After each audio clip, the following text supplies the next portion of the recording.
Hello दोस्तों, नमस्कार। सत्यम class में मिथिलेश कुमार में फिर से आपका एक बार स्वागत है। यहाँ पर भाई कल का जो सेशन हम लोग बहुपद का किए थे वो बेसिक कंसेप्ट था, पूरा थ्योरी था उसमें। और आज हम शुरू करने वाले भाई प्रश्नावली 1.2.1 NCERT मैथ है आपका।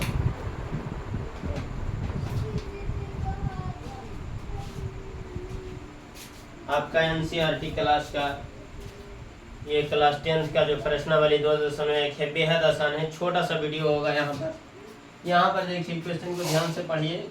कोई एकदम लॉजिकल, एकदम आसान भाषा में समझ लिया। कहता है क्या, किसी बहुपद p ऑफ x के लिए y बराबर p ऑफ x का ग्राफ नीचे आकृति में दिया गया है।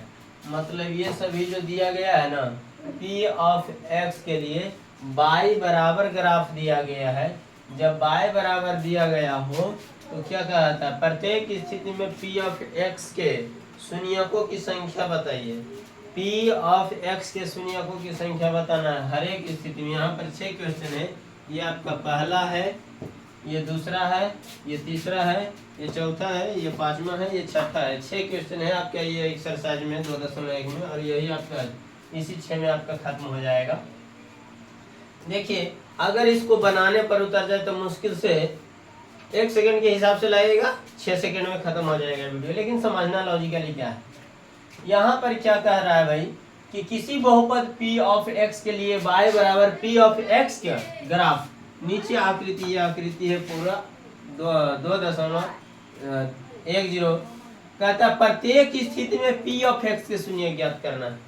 तो ध्यान दीजिए, यहाँ पर क्या बोला, y बराबर p ऑफ x के लिए हर एक स्थिति में हमको बतलाना है p ऑफ x का शून्य।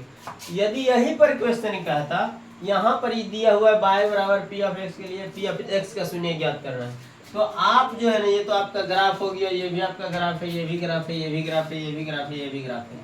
आपको देखना है कि p ऑफ x के लिए पूछा ना, तो p ऑफ x के लिए पूछा है तो x अक्ष को देखिए। x अक्ष पर जितना कटेगा भाई, जितना दफा कटेगा x अक्ष पर उतना ही उसका शून्यक होगा। तो पहला की बात करते हैं कि बताओ, ये जो एरो है ये x अक्ष को कितना बार काट रहा है। तो आप कहिएगा सर यहाँ पर कहाँ कुछ काट रहा है, एक को बार नहीं काट रहा है। तो यहाँ पर इसके शून्यकों की संख्या की बात किया जाए, शून्यकों की जो संख्या हो जाएगा यहाँ पर आपका क्या हो जाएंगे, शून्य हो जाएंगे। यहाँ पर देखिए x अक्ष को कितना बार काट रहा है, कि कई बार काट रहा है x अक्ष को, एक बार। तो इसका शून्य कितना हो जाएगा, 1। तो इसका जो शून्यक होगा, इसका जो शून्यक होगा कितना होगा, 1 होगा। इसको देखिए, इसको कई बार काट रहा है, x अक्ष को। प्रत्येक स्थिति में p ऑफ x के लिए पूछा है, तो p ऑफ x के लिए पूछा हो y बराबर p ऑफ x पर, तो आप जो है x अक्ष को देखिएगा। लेकिन यहीं पर कहता x बराबर, यहाँ पर कहता है बहुपद p ऑफ y के लिए x बराबर p ऑफ y का ग्राफ नीचे आकृति इतना में दिया गया है। तो प्रत्येक की स्थिति में p ऑफ y के शून्य ज्ञात कीजिए। तो यहाँ पर हम x अक्ष वाले को नहीं देखते, यहाँ पर हम देखते भाई y अक्ष वाले को, कि y अक्ष पर जो है कितना काट रहा है, कितना दफा काट रहा है y अक्ष को। यहाँ पर देखिए, तो हमको बोला गया भाई p ऑफ x के लिए, तो यहाँ पर y बराबर p ऑफ x के लिए y बराबर p ऑफ x का ग्राफ p ऑफ x का शून्यक बोला गया है। तो यहाँ पर हम गिनेंगे x अक्ष वाले को कि x अक्ष पर कितना दफा काट रहा है, यहाँ कितना बार काट रहा है, 1 2 3। तो इसका शून्य कितना हो जाएगा, इसके शून्य जो होंगे वो आपका कितना हो जाएगा, 3 हो जाएगा। अच्छा, इसकी 4 नंबर की बात करिए।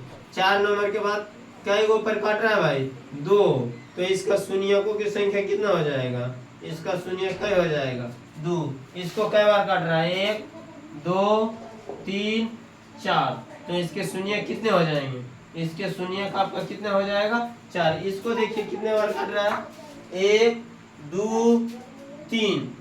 तो जितना बार टच करेगा, जितना बार काटेगा उतना शून्य। तो इसका शून्य कितना हो जाएगा, इसका शून्य हो जाएगा 3। और इस प्रकार से आपका प्रश्नावली 2.1 समाप्त होता है। और आज का सेशन हम यहीं पर समाप्त करते हैं। आपका ये बहुत ही छोटा सेशन है। अगर वीडियो अच्छी लगे तो लाइक, सब्सक्राइब एंड शेयर जरूर करें। धन्यवाद।